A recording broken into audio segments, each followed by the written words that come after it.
Amigas e amigos, como era absolutamente previsto, já existe uma forte pressão sobre o STF nesta questão da decisão que está em andamento. Essa semana deve ter a decisão, deve sair, enfim, o veredito, essa história do Lula, se vai para o semiaberto, se não vai, né? O fato é que já existe uma maioria formada no STF e a pressão é para que essa maioria se desfaça. Antes de tudo, eu sou Oswaldo Bertolino, este é o Outro Lado da Notícia. Bem-vindas, bem-vindos. Clique, compartilhe, dê o like, se inscreva se você ainda não é inscrito aqui neste canal. Peço aí para que vocês façam estes gestos que são importantes para o canal. Não é importante só para mim, é importante para a gente, enfim, mostrar o outro lado da notícia. Eu sempre disse, quem acompanha o outro lado da notícia sabe perfeitamente bem disso, que o que existe é um espectro na Operação Lava Jato, é um tribunal anti-Lula, né, uma rosca sem fim, uma coisa vai levando a outra, e uma fase da Lava Jato que mal se conclui, já vem outra, mal se conclui, não, eles não concluem as fases, não levam as investigações às últimas consequências, os julgamentos, né, os levantamentos de dados, essas coisas todas. Eles inventam uma fase, vamos abrir aqui uma outra frente, né, e vai fazendo o cerco ao ex-presidente Lula, né? Todas as prisões que foram feitas, todas as maracutaias, as malandragens feitas desde a farsa do Mensalão, desde a farsa do Palocci, antes da farsa do Mensalão, né, tem o objetivo claro de chegar ao ex-presidente Lula, uma questão ideológica, uma questão de classe, uma questão de processo político. Quer dizer, a direita não vai entregar a rapadura, né? Eles estão aqui desde que chegaram aí a turma das capitanias hereditárias, né? Tem saltos civilizatórios, né? Vão se acumulando as contradições, né? Eles vão fazendo as manobras para cá e para lá e tal. Agora, entregar a rapadura não vão. É gente, como eu sempre digo, né? Gente que fuzilou o Frei Caneca, que enforcou Tiradentes, que enforcou os alfaiates da Bahia, que massacrou Zumbi dos Palmares, que suicidou Getúlio Vargas, etc., essas coisas todas. O Lula está inserido nisso aí. É bobagem, na minha opinião, desculpe aí o termo, achar que num processo como esse, né, o Lula, por tudo que ele representa, né, ele vai sair ileso. Não vai. É ilusão a gente achar que ele não vai pagar o preço, né, da sua ousadia de dirigir um processo político com transformações tão significativas na estrutura social brasileira, nas capitanias hereditárias, nos quase 400 anos de regime escravista, os pactos das oligarquias, né, os golpes. É isso, a coisa tem que ser entendida por aí. Essa decisão do STF, portanto, ela faz parte deste jogo todo. Tem os cenários que estão aí previstos, cantados, todos anti-Lula. É um processo casuístico.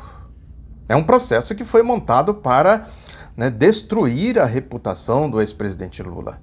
Né, para dizer para o povo que nada de povo se organizar, querer tomar poder, querer, né, ser governo, governar, né, se inserir na dinâmica do Estado, né, participar do processo diretivo do país, que é o sistema político, organizar partidos, organizar sindicatos, movimentos sociais, movimentos por lutas, por direitos básicos, direitos humanos básicos, como ter direito a uma moradia, um pedaço de terra, né, ter direito à saúde, à educação, essas coisas básicas de uma sociedade civilizada. Quer dizer, nada disso, né, é permitido por esta lógica desta elite, desta direita.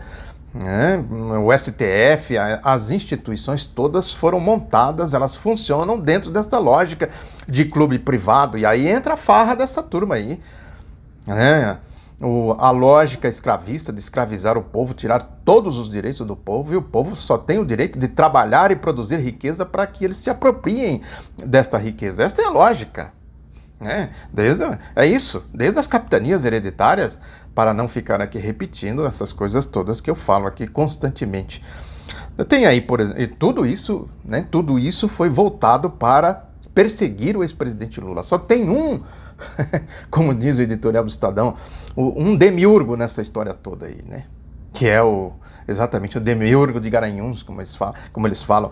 Isso sintetiza bem o pensamento da elite brasileira, né? Sobretudo aí dessa chamada elite quatrocentona de São Paulo, conhecida, né? Brega, autoritária, corrupta, né? A turma do clube privado, que junto com eles tem toda a elite brasileira, né? A turma que vive na farra, na exploração do povo, né? Na roubalheira, né? Na evasão de divisas, lavagem de dinheiro, na burla à legalidade democrática. Todas as legalidades democráticas conquistadas pelo povo, eles burlam, atentam, golpearam em 37, golpearam em 64 e golpearam agora em 2016. E montaram esse tribunal anti-Lula. A Lava Jato não é só os vigaristas, os boquirrotos, os canalhas de Curitiba, comandados por Sérgio Moro e Deltan Dallagnol. Esses aí são paus mandados. São os serviçais da Casa Grande, né, como se diz. Por trás deles tem muitas outras coisas, né? Tem Wall Street, tem Casa Branca, tem Pentágono, tem etc. E tem, né, quase 400 anos de escravismo. E nesse tribunal tem aí, por exemplo, agora nesse episódio, a visão da Carmen Lúcia, né? A ideia dela é de rever caso a caso. Ao se rever caso a caso, chega no caso do Lula. E aí? Eles vão fazer o que com o caso do Lula? Depois vem a posição, tudo gente da Lava Jato, do Tribunal Anti-Lula. Depois vem a posição do... Deixa eu ver aqui, a posição do Barroso, né, que o Barroso o pangaré da Globo, esse é o mais comprometido com a Lava Jato, é o mais sujo, né, que mais se enlameou nos crimes da Lava Jato, é o Barroso, o pangaré da Globo, que eu sempre falo dele aqui. Ele tem que valer daqui para frente. Olha, tudo casuísmo, tudo para pegar o Lula. Vale daqui para frente. O que passou, passou, já está feito e tal, deixa como está. É de uma desfaçatez, de um cinismo, de uma canalice inominável, para resumir a questão. Tem também o caso no caso aqui, o Alexandre de Moraes, né? Deixa eu ver qual é a posição que ele tem se manifestado aqui, que vai na mesma direção, né? Que a posição do Alexandre de Moraes é de que quem entrou com recurso, não estou achando aqui exatamente qual foi o tom que ele deu, mas a ideia é essa, né? Quem entrou com recurso, né? Tudo bem, vai ser beneficiado. Quem não entrou, paciência, perdeu o bonde. De novo, casuísmo para pegar o caso do Lula, né? Que ele diz aqui, a proposta do Alexandre de Moraes é que serem considerados apenas os casos em que durante o processo o réu pediu para ser ouvido por último e se disse prejudicado. Ou seja, a defesa do Lula não pediu, em alguns casos, não me recordo exatamente qual o caso, portanto, não pediu, perdeu. São 3 posições da turma, né? O Alexandre de Moraes, não dá para dizer que ele está completamente integrado à Operação Lava Jato, mas ele também faz ali os casuísmos, né? Os mais convictos aí, evidentemente, são o Gilmar Mendes, o Marco Aurélio Mello, o Dias Toffoli também tenta criar aí, né? Ele vai, as informações, as notícias são que ele vai fazer uma proposta nesse sentido.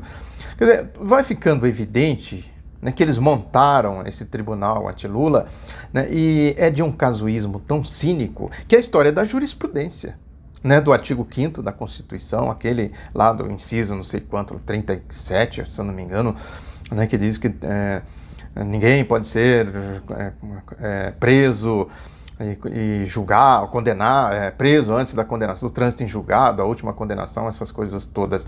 Não tinha jurisprudência até 2009. Em 2009 criou-se, porque é tão evidente isso, né? Qualquer analfabeto consegue interpretar isso como uma lógica elementar, né? De que é preciso chegar à última instância de julgamento para que a pessoa seja presa, né? Tirando com as exceções, né? Agora, o que eles fizeram? Em 2016, no auge da histeria, da farsa da Lava Jato, eles mudaram a jurisprudência. Quem mudou? O Tribunal Lava Jato, claro. Né? E agora é casuísmo em cima de mais casuísmos. Casuísmo é falta de caráter. É isso. É a pessoa que não consegue manter uma posição. Eu penso assim, né? Eu acho que tem que ser assim, né? Independente das circunstâncias, eu vou agir assim, eu tenho princípios. Agora eu mudo conforme as circunstâncias, né? Como uma palmeira ao vento, vai para lá e vai para cá. Quem dá mais, eu mudo de posição. Isso é casuísmo, claro. Falta de caráter, falta de estrutura moral. E aí, que não falta no tribunal anti-Lula, no tribunal Lava Jato, o tribunal Freisler, é um tribunal muito parecido com o tribunal do Hitler, do regime nazista. Esse juizecozinho aí, Sérgio Moro, o Fusquenguin, o Modarro, junta com os quequequés. Prestem atenção no que essa turma fala. É importante prestar atenção na postura, na estatura intelectual, né, que é exatamente a estatura moral desta gente. Os quequequés. Quem é o Deltan? Quem é o Deltan? O quequequezinho lá, o Bostinha de Rolinha, como se diz, o Robertson Pousa. Ele parece um galo garnizé, né? Vocês devem conhecer o galo garnizé. E se alvoroça todo e tal, né? Então, repito, né? Um Bostinha de Rolinha. E junta toda essa turma aí, essa turma que faz... Aí tem a estrutura, claro, o Grupo Globo, que chefia tudo isso, comanda tudo isso, né? Toda essa... Agora estão organizando um grupo de bandidos, de ladrões, liderado pelo ladrão Álvaro Dias. Né? Ladrão porque ele está envolvido no caso lá de Maringá. Eu levantei o caso, né, lá na Vara Federal de Maringá. Está tudo publicado no meu site, o outro lado da notícia.com.br. Como eu sempre digo aqui, o depoimento que o Paulic, que depois apareceu assassinado dentro de um porta-mala de um carro, né, que ele pediu, o Álvaro Dias pediu em caráter sigiloso. O que está dito no depoimento do Paulic? Por que eles não tornam público, né, o depoimento do Paulic? O que está escrito lá? Agora, esse ladrão está organizando, né, um grupo lá, o Podemos, que é o grupo da Lava Jato. Disse que andou se reunindo com o picareta vigarista Deltan Dallagnol, né? Agora, é isso aí, é um mundão de coisas que existe, é um processo político tradicional, histórico, da elite brasileira, né, que eu sempre digo aqui que, né, só um outro processo político pode suplantar esse processo político. Quer dizer, o fundamental nesse momento é garantir a restituição do Estado Democrático de Direito para que, a partir disso, a gente consiga, né, sustentar um outro processo político, né, como foi em 1946, como foi em 1988, né, com os pactos democráticos, as constituições democráticas da nossa história, né? Lógico que isso vai longe na história aí, né? Quer dizer, os escravistas das capitanias hereditárias, como eu disse, não vão entregar a rapadura. É luta, é combate, né? Nesse sentido que a gente deve enxergar a questão do Lula. Aí entra a controvérsia, né? Se ele deve aceitar. Ele diz que não aceita, porque eles querem humilhar o Lula. Claro que querem humilhar. Querem fazer como fizeram com o Felipe dos Santos, arrastaram ele lá pelas ruas de Vila Rica, amarrado em cavalos. Querem humilhar. Olha o ladrão, olha o desfile aí do ladrão. Olha, usando tornozeleira eletrônica. Como disse o Lula, não sou cachorro, põe no pescoço do Moro. A indignação leva a isso, claro. Agora, é isso, é preciso, às vezes, a gente parar, raciocinar. Quer dizer, nesse momento é a hora de se organizar um amplo movimento em defesa da plena restituição do Estado Democrático de Direito, regido pela Constituição de 1988. Essa é a bandeira principal, quer dizer, a gente precisa pesar as coisas, né? Não é só a liberdade do Lula que está em questão, né? É a defesa do Brasil, a defesa do povo, a defesa da democracia, a defesa do futuro deste país. É isso, muito obrigado aí pela atenção, peço novamente para vocês compartilhar, comentar, divulgar, propagar este ou outro lado da notícia. Um abraço e até a próxima.